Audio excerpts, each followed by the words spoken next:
దేవుడు ఎక్కడ ఉన్నాడు? అదే మా మొదటి ప్రశ్న. మహారాజా, ఈ పైడి గిన్నెలో ఏమున్నది?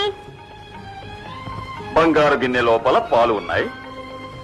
ఈ పాలలోనా ఏమేమున్నాయి? పాలల్లో పెరుగు, వెన్న, చల్ల, నెయ్యి అన్నీ ఉన్నాయి.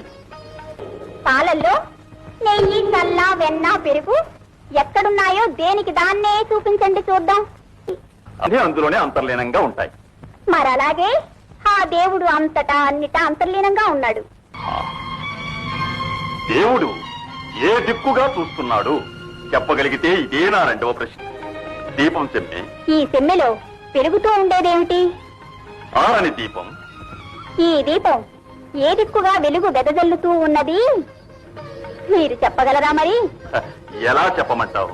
ఈ సెమ్మెలో ఉన్న దీపం 4 ప్రక్కలా వెదజల్లుతూనే ఉంటుంది వెలుగులు. మరలాగే దేవుడు అన్ని దిక్కులా చూస్తూ ఉన్నాడండి. ఇప్పుడు ఆ దేవుడు ఏం చేస్తున్నాడు?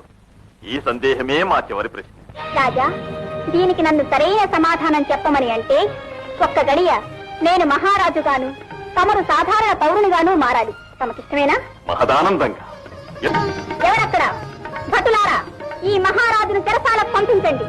ఈ అమాస్తిని గంటేయండి. ఇప్పుడు ఇక్కడున్న ప్రజలకు అన్నం పానీయం ఏమీ ఇవ్వకుండా పస్తులు పెట్టండి. తల్లి, ఇదెక్కడి వేడుక?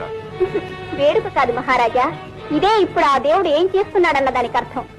నన్ను మహారాజును చేసి, తమన్ను ఒక పౌరుణ్ణి చేసి, ఒక్క క్షణ కాలంలో దేవుడు ఈ విధంగా ఒక నాటకాన్ని ఆడించాడు.